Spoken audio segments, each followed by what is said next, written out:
مسلمان جو ہے سائنسی میدان میں بہت پیچھے رہ گئے ہیں، آخر اس کی کیا وجوہات ہیں؟ وہ کہتے ہیں پدرم سلطان بھوت، میرے ابا جی سلطان تھے، میرے ابا جی بادشاہ تھے۔ ہمارے عام طور پر یہی بات بار بار کہی جاتی ہے کہ ہمارے پاس ابن الحزم تھے، الخوارزمی تھے، ہمارے پاس عمر خیام تھے۔ میں کب تک یہ کہتا رہوں کہ میرے آباء و اجداد ایسے تھے؟ سوال تو میرے اوپر ہے کہ میں نے کیا کیا۔ جہاں پہ ہمیں جان بوجھ کر اس میدان سے دور رکھنے کی سازش ہے، وہیں ہماری اپنی غفلت۔ ہم ہر چیز کا الزام دوسروں پر نہیں ڈال سکتے۔ انہوں نے سازش کی، ٹھیک ہو گیا، ہم نے اس سازش کا جواب دیا کہ نہیں دیا۔ ہمارے یہاں کتنے سائنٹیفک سینٹرز ہیں، کتنے سائنٹیفک کالج ہیں، کتنی ایسی لیبز ہیں جہاں پر جدید ترین آلات ہوں، کتنے ایسے مخیر حضرات ہیں جو سائنس اور ٹیکنالوجی کے لیے فنڈز کو مختص کرتے ہوں۔ ہم تو حدیث کے مطابق اس اسٹیج سے گزرے ہیں کہ مسلمان سمندر کی جاگ کے مانند ہوں گے۔ بالکل ایسا ہی، بالکل ایسا ہی ہے کہ نہ آپ کی کوئی سے ہے، نہ آپ کی کوئی طاقت ہے، نہ آپ میں کسی قسم کا آپس میں اتفاق ہے، بالکل ہم بکھرے ہوئے ہیں۔ جو ٹیکنالوجی کا دور ہے، ایسے میں ہمارے جو نوجوان نسل ہے، ان کے ہاتھوں میں موبائل، لیپ ٹاپس، پب جی، یہ ایسی ایپ ضروری ہے یا تعلیم اور بالخصوص سائنسی تعلیم؟ کو عسکری علم بھی لینا چاہیے، سائنس اور ٹیکنالوجی کا علم بھی لینا چاہیے، باٹنی کا، یہ اسٹرالوجی کا، تمام علوم میں مہارت حاصل کرنی چاہیے۔ اور سائنس اور ٹیکنالوجی اس کا بہت ایک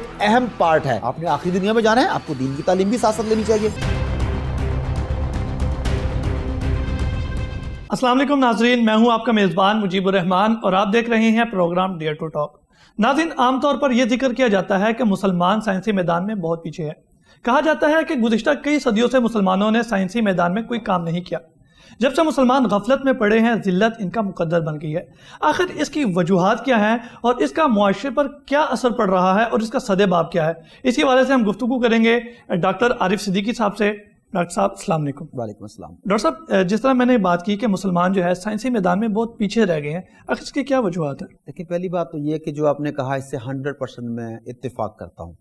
وہ کہتے ہیں پدرم سلطان بھوت، میرے ابا جی سلطان تھے، میرے ابا جی بادشاہ تھے۔ ہمارے عام طور پر یہی بات بار بار کہی جاتی ہے کہ ہمارے پاس ابن الحزم تھے، الخوارزمی تھے، ہمارے پاس عمر خیام تھے۔ اس میں بھی کوئی شک نہیں کہ مغرب نے جتنی ترقی کی، انہی کی تحقیقات کو سامنے رکھ کے انہی کی تحقیقات کو آگے بڑھایا اور اس میدان تک پہنچے، مگر وہ تو انہوں نے کیا۔ جو آپ نے سوال اٹھایا ہے کہ 100% درست ہے کہ ہم نے کیا کیا۔ میں کب تک یہ کہتا رہوں کہ میرے آباء و اجداد ایسے تھے؟ سوال تو میرے اوپر ہے کہ میں نے کیا کیا۔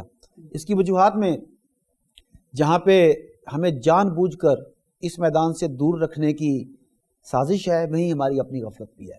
ہم ہر چیز کا الزام دوسروں پر نہیں ڈال سکتے۔ انہوں نے سازش کی، ٹھیک ہو گیا، ہم نے اس سازش کا جواب دیا کہ نہیں دیا۔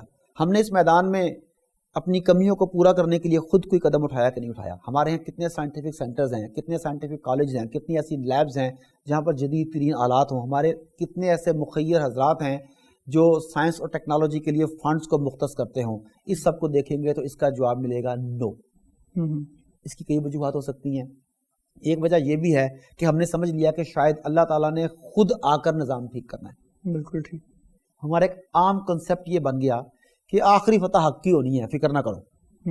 تو بات ٹھیک ہے کہ آخری فتح حق کی ہونی ہے، مگر دو سوال اس میں بھی نکلتے ہیں۔ پہلی بات تو یہ کہ یہ فیصلہ کون کرے گا کہ حق کون ہے؟ بالکل ٹھیک۔ چلیں، آپ نے کہا کہ میں دین اسلام پر ہوں تو میں حق پر ہوں، یہ بھی بات مان لی کہ ہم مسلمان ہیں، ہم حق پر ہیں۔ اگر یہ بات مان لوں تو پھر اگلا سوال ہے کہ آپ کہتے ہیں آخری فتح حق کی ہوگی، تو یہ تعین کون کرے گا کہ ہم اس آخری فتح کے دور میں ہیں یا ابھی ذلت کے دور میں ہیں؟ تو اس دور کو آخری فتح ہم کیوں نہ بدلیں؟ ہم اس انتظار میں رہیں کہ 200 سال کے بعد، 400 سال کے بعد آخری مارکہ ہوگا، تب مسلمانوں کی فتح ہوگی انشاءاللہ۔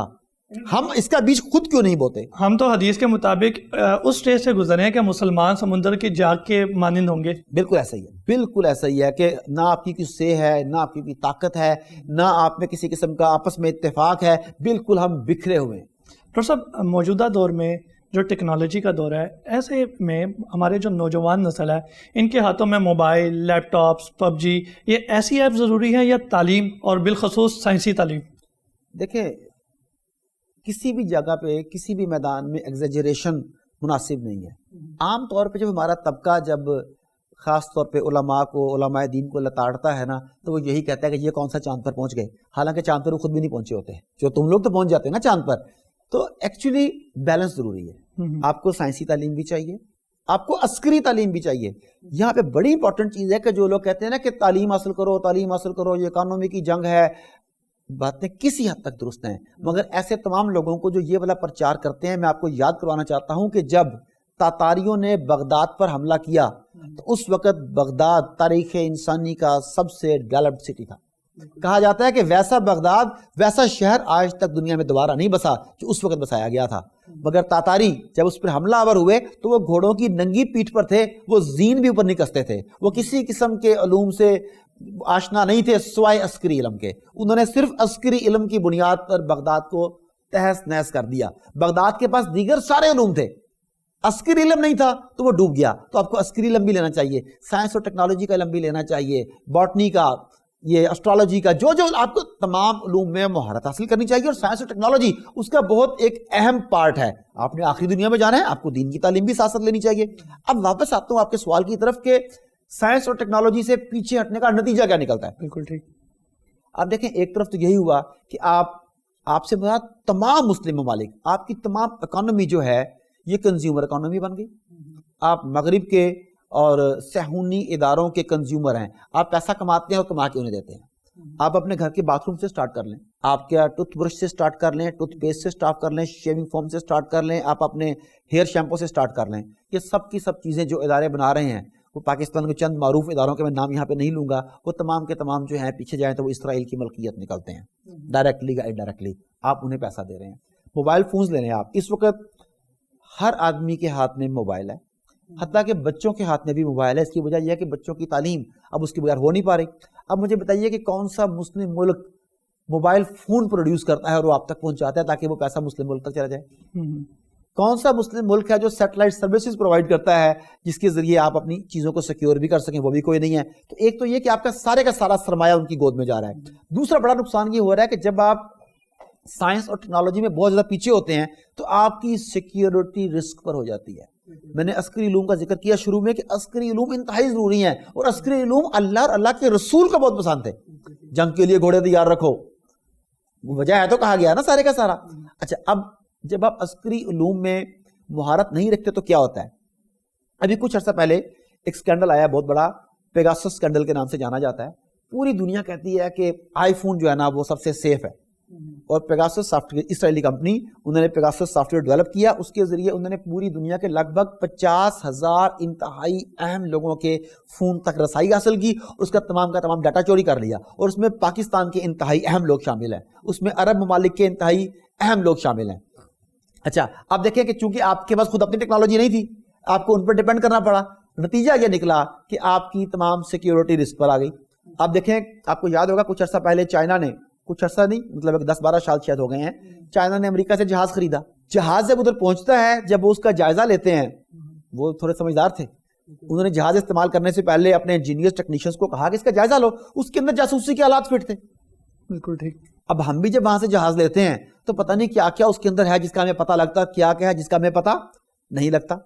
اسی طرح پاکستان کے ایک پرانے وزیر تھے رحمان ملک صاحب، پیپلز پارٹی کے دور میں، ان کے دور میں سامنے آیا تھا کہ وہ فیکس مشینوں کے ذریعے جاسوسی کا زبردست اسکینڈل تھا کہ جو فیکس مشینیں پرووائڈ کی گئی تھیں وہ ایک کاپی یہاں دیتی تھی، ایک کاپی وہاں دیتی تھی. ڈاکٹر صاحب اگر ہمیں پتہ بھی ہو تو ہم کر کیا سکتے ہیں؟ دیکھیں اگر ہمیں پتہ ہو تو آپ اس کا متبادل استعمال کر سکتے ہیں. مثال کے طور پر میرے نا کئی پروگرامز میں، شاید ہر دوسرے پروگرام میں کسی نہ کسی طرح پڑوسی ملک افغانستان کا ذکر آ جاتا ہے. لوگ سمجھتے ہیں وہی پیدا ہوا تھا شاید، لیکن وہ آج کے دور کا سب سے برننگ ٹاپک ہے. اور اب تو ان کے ملا عبدالغنی برادر کو آپ کو پتا ہے کہ دنیا کی 100 بااثر ترین شخصیات میں بھی شامل کیا گیا ہے. اچھا خیر یہ تو ضمنی بات تھی. ملا عمر نے اس تمام ٹیکنالوجی کو بیٹ کیا کہ نہیں کیا؟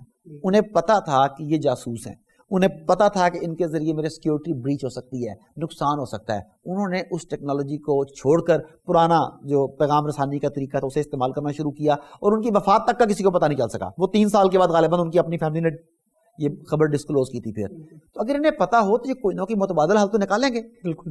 یہ کیا کرتے ہیں، پہلے پروموٹ کرتے ہیں جعلی فیچرز. پہلے بتایا گیا کہ بلیک بیری جو ہے نا یہ دنیا کا سیفسٹ فون ہے، شاید آپ کو یہ والی بات یاد ہو. پھر پاکستان کے حسین حقانی صاحب کا معاملہ سامنے آیا، ان کے بلیک بیری کی تمام ڈیٹیلز جو ہے سامنے آ گئی. او ہو یہ تو ٹھیک نہیں ہے. پھر آئی فون کا سلسلہ چلا. اب پیگاسس سافٹ ویئر نے ثابت کر دیا کہ یہ بھی وہ دھوکہ ہے. تو یہ ٹیکنالوجی میں پیچھے ہونے کا نتیجہ یہ ہے کہ آپ کی ہر چیز دشمن کی ایکسیس میں ہے. سیٹلائٹ سے آپ کی نگرانی ہو رہی ہے، کمیونیکیشنز آپ کی ریکارڈ ہو رہی ہیں، تو آپ کی سیکیورٹی بھی خطرے میں پڑ گئی. اکانومی میں نے کہا تھا پہلے اس لیے خطرے میں ہے کہ آپ جو کماتے ہیں وہ وہاں پر بھیج دیتے ہیں. جب آپ ہیں ہی کنزیومر تو پھر آپ کے پیچھے رہ کے پیچھے آپ کے پاس. ڈاکٹر صاحب ہم سائنسی تعلیم کی بات کرتے ہیں تو یہاں پہ میرے ذہن میں یہ بات آ رہی ہے کہ سائنسی تعلیم کیا ہمارے نوجوانوں کو لبرلز نہیں بنا رہے؟ کیا سائنس جب ہم پڑھتے ہیں تو وہ سیدھا سیدھا خدا کے وجود کا انکار نہیں کرتی؟ نہیں، یہ ایک نا میں سمجھتا ہوں کہ بلا وجہ کا ایک الزام لگایا جاتا ہے. سائنس جو ہے وہ تو اللہ تعالیٰ کی بنائی ہوئی کائنات کے پوشیدہ رازوں کو جاننے کا، ان کی تہہ تک پہنچنے کا ایک ذریعہ ہے. کہ اللہ تعالیٰ نہیں کہتا کہ ان لوگوں کے بارے میں جو زمینوں اور آسمان کی گہرائیوں پہ غور کرتے ہیں وہ کون لوگ ہیں؟ وہ سائنٹسٹ ہے نا جو زمین کی گہرائیوں پہ غور کرتے ہیں، آسمان کے چاند ستاروں کو دیکھتے ہیں، غور کرتے ہیں، فلکیات جانتے ہیں. وہ کون لوگ ہیں؟ وہ تو وہی ہیں. ہاں، اب ایک چیز کو سیکھنے کے لیے طریقہ کار یا لاہ عمل کون سا ہے؟ اس میں جب کوئی دہریہ ہوگا، ملحد ہوگا، وہ خدا کے وجود کا انکار کر کے آگے چلے گا. وہی پڑھانے والا مسلمان ہوگا، صاحب ایمان ہوگا، تو وہ خدا کے وجود کے، اس کی طاقت کے، اس کے قدرت کے اظہار کے اعتراف کے ساتھ آگے چلے گا کہ دیکھو رب العزت نے جو سورج بنایا، اس کا جو مدار مقرر کیا، جو اس کی باتیں بتائے گا وہ اس کے اقرار کے ساتھ چلے گا. تو سائنس اس کے مخالف نہیں ہے دین کے یا ایمان کے. ہاں، پڑھانے والا اس کے مخالف ہوگا. اگر وہ پرویز ہود بھائی جیسا ہو تو پھر وہی ہوگا جو ہونا ہے. ڈاکٹر صاحب اگر مسلم معاشرے میں کھانے پینے کی بات کی جائے تو فاسٹ فوڈ کا مسلم معاشرے میں یلغار ہے، اس کو آپ کس نظر سے دیکھتے ہیں؟ دیکھیں، اس وقت پوری جو ترقی یافتہ دنیا ہے وہ واپس جا رہی ہے آرگینک فوڈ کی طرف. وہاں پہ آرگینک فوڈ انتہائی مہنگی ہوتی جا رہی ہے. وہ صرف عمرا اور بڑے بڑے ایلیٹ کلاس کے لوگ افورڈ کر سکتے ہیں. باقی سب کو انہوں نے جسے فاسٹ فوڈ کہتے ہیں وہ خود اسے جنک فوڈ کہتے ہیں. جنک کہتے ہیں کوڑے کو. پبلک کو یہ بات پتہ ہونی چاہیے کہ جو کھا رہے ہیں وہ کیا ہے. ایون کہ پیرنٹس بھی بچوں کو کہتے ہیں، بچے پیرنٹس کو کہتے ہیں کہ آج کچھ فاسٹ فوڈ کھانی ہے، وہ جنک فوڈ کھانے کو دل کر رہا ہے. اچھا، جنک ہے کیا؟ آپ کے گھروں میں ایک جنک یارڈ ہوتا ہے جس میں آپ کوڑا کرکٹ پھینکتے ہیں. تو جنک فوڈ وہ کوڑا فوڈ ہے جو آپ کھانے کے لیے جا رہے ہیں. اب اس کے اثرات کیا ہوں گے؟ دیکھ لیں کہ جب آپ آرٹیفیشل چیزیں کھائیں گے، کیمیکل زیادہ چیزیں کھائیں گے، کیمیکل زہروں والی کھادوں سے آلودہ آپ سبزیاں اور پھل کھائیں گے، تو نتیجتاً آپ کی امیونٹی کتنی ہوگی، آپ کتنے مضبوط ہوں گے، آپ کن بیماریوں کا شکار ہوں گے. یہ ساری چیزیں بالکل کلیئر ہیں. تو مغرب نے آپ کا دودھ بھی چھین لیا. بالکل ٹھیک. آپ آج دودھ لینے کے لیے جاتے ہیں، اس کے اوپر لکھا ہوتا ہے دودھ جیسا ذائقہ. دودھ نہیں لکھا ہوتا ہے، دودھ کی طرح خالص، دودھ نہیں. دودھ کی طرح مزیدار، لیکن دودھ نہیں. وہ دودھ کی طرح ہوگا ہر جگہ لیکن دودھ نہیں ہوگا. یعنی ہمیں جملوں میں الجھایا جا رہا ہے، ہمیں ایسا الجھایا جا رہا ہے. آپ دیکھیں جتنے بھی آپ لینے جاتے ہیں ملک کے اوپر لکھا ہوتا ہے ٹی وائٹنر. جی، وہ دودھ تو ہے ہی نہیں، مگر آپ کو وہ کیمیکل جو ہے وہ دودھ سمجھا کر آپ کو بیچا جا رہا ہے. اسی طرح پاکستان کے ایک بڑے معروف برانڈ آئس کریم کا، اس کے اوپر پابندی لگا دی تھی ہائی کورٹ نے کہ تم اپنے برانڈ کے ساتھ آئس کریم نہیں لگا سکتے کیونکہ اٹس ناٹ فرام کریم، یہ تو کیمیکل ہے. تو یہ ساری چیزیں ہیں. اب آپ فروٹس لے لیں اگر آپ، تو وہ بھی آپ کو جو دے رہے ہیں سپریوں والے اور زہریلے.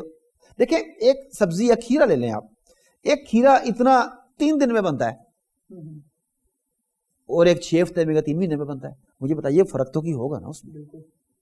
تو آپ کے اندر سے انہوں نے وہ تمام چیزیں آرٹیفیشل فوڈ کے ذریعے، جنک فوڈ کے ذریعے، فاسٹ فوڈ کے ذریعے چھین لی. اور اس کا ایک اور نتیجہ ہے، یہ میں سوچ رہا تھا بات، ابھی میں نے 2-4 دوستوں سے ڈسکس کرنا ہے، پہلے آپ لوگوں سے چلیں ڈسکس کر لیتے ہیں. مجھے کسی نے دعوت دی کھانے کے لیے، لاہور کی بات ہے، مجھے برگر کنگ لے گیا. وہ انہوں نے جو برگر لا کے سامنے رکھا نا، وہ بلا مبالغہ اتنا بڑا برگر تھا اور اتنا اونچا تھا، اس کے اندر وہ میٹ تھا. اب میں سمجھ نہیں پا رہا تھا میں اسے کھاؤں کیسے. جنگلیوں کی طرح، وحشیوں کی طرح اتنا منہ کھولنا پڑے گا مجھے. وہ اس کا سائز ہی ایسا ہے نا، اس جنگلی اور وحشی طریقے سے کھولنے کے بعد میں اسے وہاں سے اس سے بائٹ لوں گا، پھر میں جنگلیوں کی طرح سے کھاؤں گا. یہاں سے کچھ ٹپک رہا ہوگا تو ساتھ ساتھ میں صاف کر رہا ہوں گا. یہ ہوگا. آپ جو کھانا کھاتے ہیں، خواہ آپ وہ ہاتھ سے کھا رہے ہیں، خواہ آپ چھری کانٹے سے کھا رہے ہیں، خواہ آپ چمچے سے کھا رہے ہیں، آپ اپنے منہ کے سائز کے مطابق بائٹ لیتے ہیں. روٹی آپ نوالا اپنے منہ کے سائز کے مطابق لیتے ہیں. کچھ لوگ تھوڑا منہ کھولتے ہیں، وہ چھوٹا نوالا توڑتے ہیں، کچھ بڑی بائٹ لیتے ہیں، بڑا نوالا توڑ لیتے ہیں. پر اٹ از یور چوائس. مجھے یہ بتائیے اگر آپ نے کوئی برگر دیکھا ہے وہ اتنا اونچا اور اتنا چوڑا، اسے کھانے کے لیے کس طرح کے مینرز چاہیے ہوں گے بندے کو؟ یہی تو فاسٹ فوڈ کا جو ہے نا خاص وہ ہے کہ آپ کو جانور بنا دیتی ہے، کہ وہ آپ کو جانور بنا دیتی ہے. اچھا، اگر فاسٹ فوڈ کو اس کے ایکچوئل میننگز میں لیا جائے تو اگر آپ دیکھیں تو میرا خیال ہے کہ سب سے بہترین فاسٹ فوڈ تو فروٹ ہے. آپ جاتے گئے تو 2 کیلے لیے، 1 سیب لیا، آپ کی انرجی پوری. میرے سٹاف میں ایک صاحب ہیں بلال، انہیں میں بار بار کہتا ہوں کہ جب میں دفتر ہوں کہ چھلی کھلا دیا کرو. بالکل ٹھیک. چھلی سے بہتر فاسٹ فوڈ کیا ہے؟ اب دیکھیں کہ فائبر آپ کے اندر آ رہا ہے، کسی قسم کا اس میں نہ مسالہ ہے نہ کوئی جنک ہے، وہ کچھ بھی نہیں ہے اس کے اندر. دس از فاسٹ فوڈ. لیکن لوگ اسے سمجھے تو پھر ہے نا. ڈاکٹر صاحب عوام منہ کا ذائقہ اور چسکا بھی تو چاہتی ہے نا, یہ بھی تو کوئی چیز ہے. اس کی قیمت کیا دے رہی ہے؟ اس کی قیمت اپنی صحت دے رہی ہے, اپنی ہیلتھ دے رہی ہے. آپ کی ایوریج ایج جو ہے وہ کم ہو کے کہاں تک آ گئی آپ یہ دیکھ لیں. آپ کے اندر جو بیماریاں پیدا ہو رہی ہیں وہ دیکھ لیں وہ کون سی ہیں. آپ میں سے ہر دوسرا آدمی, بلکہ ہر دوسرا بھی نہیں, شاید ہر 5 میں سے 4 آدمی جو 40 کو کراس کر چکے ہیں وہ بلڈ پریشر کا, شوگر کا, کولیسٹرول کا, کسی نہ کسی مرض کا شکار ہے, وہ گولی ساتھ کھا رہا ہے. بالکل ٹھیک, انہی کی تو دین ہے. ڈاکٹر صاحب لوگ ہمیں کانسپائریسی تھیورسٹ بھی کہتے ہیں, اس بارے میں آپ کیا کہیں گے؟ ہاں بالکل ٹھیک ہے, لوگ کہتے ہیں. اس میں 2 باتیں, ایک تو یہ ہے کہ دھواں وہاں سے اٹھتا ہے جہاں پہ آگ لگی ہوتی ہے. پہلی بات تو یہ ہے. کانسپیریسی تھیورسٹ آج کے دور میں ان لوگوں کو کہا جاتا ہے جن کی آنکھیں کھلی ہوتی ہیں, جو آنکھیں بند کر کے بین الاقوامی اداروں کے آگے سر تسلیم خم کر دے. جو WHO نے کہا آنکھیں بند کر کے مان لے, جو IMF نے کہا آنکھیں بند کر کے مان لے, جو FATF نے کہا وہ مان لے. وہ کہتے ہیں یہ بندہ تابع دار ہے, یہ سمجھدار بندہ ہے, عالمی اداروں کی بات مانتا ہے. جو آدمی ان کے اندر چھپی ہوئی سازشوں کو پہچانے, جو بتایا کہ ورلڈ بینک جب یہ کہہ رہا ہے کہ یہ کرو تو اس کا نقصان یہ ہوگا, WHO یہ کہہ رہا ہے تو فائدہ ان کمپنیوں کو ہوگا, جب آدمی ان خطرات کی نشاندہی کرتا ہے تو وہ کہتے ہیں کہ یہ کانسپیریسی تھیورسٹ ہیں, یہ ہر چیز میں سازشیں ڈھونڈتے ہیں, ان لوگوں کا کام ہی کوئی نہیں ہے. اور تو در حقیقت کھلی آنکھوں والوں کو کانسپیریسی تھیورسٹ کہا جاتا ہے, اینڈ وی آر پراؤڈ کہ ہماری آنکھیں کھلی ہیں. ڈاکٹر صاحب کوئی ایسا سوال جس کا آپ جواب دینا چاہتے ہیں لیکن اس سوال میں آپ سے پوچھ نہیں سکتا؟ پوچھ نہیں سکتے, پوچھ تو آپ سکتے ہیں. دیکھیں سوالات تو بے شمار ہیں, اس میں وقتاً فوقتاً چیزیں بھی سامنے آتی رہیں گی. ایک چیز ذہن میں رکھیے گا, میں تمام ویورز کو بھی کہنا چاہوں گا, آپ کو بھی کہنا چاہوں گا کہ میڈیا بڑا امپورٹنٹ ہے. اس وقت جتنے میڈیا ہاؤسز ہیں ان کی اکثریت جو ہے وہ عالم کفر کے قبضے میں ہے, اور عالم کفر میں بھی جو شدید ترین ہمارے مخالف ہیں زائنز ان کے پاس ہے. اسی میڈیا کے ذریعے آپ کی ذہن سازی کی جاتی ہے, اسی میڈیا کے ذریعے آپ کو کھیل تماشوں میں الجھایا جاتا ہے. آپ نے PUBG گیم کا ذکر کیا تھا, یہ ٹک ٹاک لے لیں آپ, اور آج کل کی پتہ نہیں سنیک ID کچھ میں دیکھ رہا, بار بار وہ ایڈ آ رہی ہے میرے سامنے. ان تمام کے اندر آپ کو اس ٹیکنالوجی کے ذریعے جس کی ہم بات کر رہے تھے, اسی ٹیکنالوجی کے ذریعے میڈیا کا سہارا لے کر آپ کو الجھایا جاتا ہے, آپ کو مسلسل سکرین کے سامنے رکھا جاتا ہے, آپ کی ویژول میموری جو ہے اسے انگیج کر لیا جاتا ہے. یہ سب میڈیا کے کھیل ہیں. بالکل ٹھیک. تو اگر آپ اس دور میں اسلام کے مطابق جینا چاہتے ہیں, اپنی اقدار کی, اپنے ایمان کی, اپنے فیملی سسٹم کی حفاظت چاہتے ہیں, اپنے فیملی کی حفاظت چاہتے ہیں, تو آپ کو میڈیا کی چالوں کو سمجھنا ہوگا. آپ کو اپنے ذہن کو غیر ضروری خیالات سے اور غیر ضروری زنجیروں سے آزاد کرنا ہوگا. آپ کو کریٹیکل تھنکر بننا ہوگا. بے شک لوگ آپ کو کانسپیریسی تھیورسٹ کہیں, لیکن آپ سوچئے کہ دشمن کبھی بھی آپ کا خیر خواہ نہیں ہو سکتا. جب اللہ تعالیٰ کہتا ہے کہ یہود و ہنود یا جو ہیں کفار جو ہیں یہ تمہارے خیر خواہ نہیں ہو سکتے, تو آپ یہ کیوں مان لیتے ہیں کہ فلانا ادارہ جو بگ بردرز کا ہے وہ آپ کا خیر خواہ کیسے ہو سکتا ہے؟ آپ کیسے کہہ سکتے ہیں کہ FATF یا UN جو آپ کی خیر خواہ ہے؟ آپ کو اس ذہنی الجھاوے سے نکلنا ہوگا. آپ کو سمجھنا ہوگا کہ صرف مسلمان ہی مسلمان کا بھائی ہے, مسلمان ہی مسلمان کے کام آئے گا, اس کے علاوہ باقی سب کا ہاتھ جھٹکنا ہوگا. بالکل ٹھیک. بہت شکریہ ڈاکٹر صاحب, آپ نے اپنا قیمتی وقت دیا. جی تو ناظرین, اس وقت ضرورت اسی چیز کی ہے کہ مسلمان غور و فکر شروع کر دے اور سائنسی دنیا میں دوبارہ سے وہ قدم جو پیچھے ہٹے تھے دوبارہ سے آگے بڑھے, اور اسی میدان میں تمام جو باتیں کہی جاتی ہے کہ یہ تعلیم, یہ نالج, یہ علم مسلمان کو خدا سے دور کر دیتی ہے, ان چیزوں سے باہر نکل کے دوبارہ سے سائنس کی طرف آئے اور اس میدان میں اپنا کردار ادا کرنا شروع کرے. کیونکہ جب تک مسلمان اپنا کردار ادا نہیں کرے گا تب تک مقابلہ باطل سے مشکل ہوگا. اسی کے ساتھ اپنے میزبان مجیب الرحمان اور ڈیئر ٹو ٹاک کی پوری ٹیم کو اجازت دیجیے. اللہ نگہبان.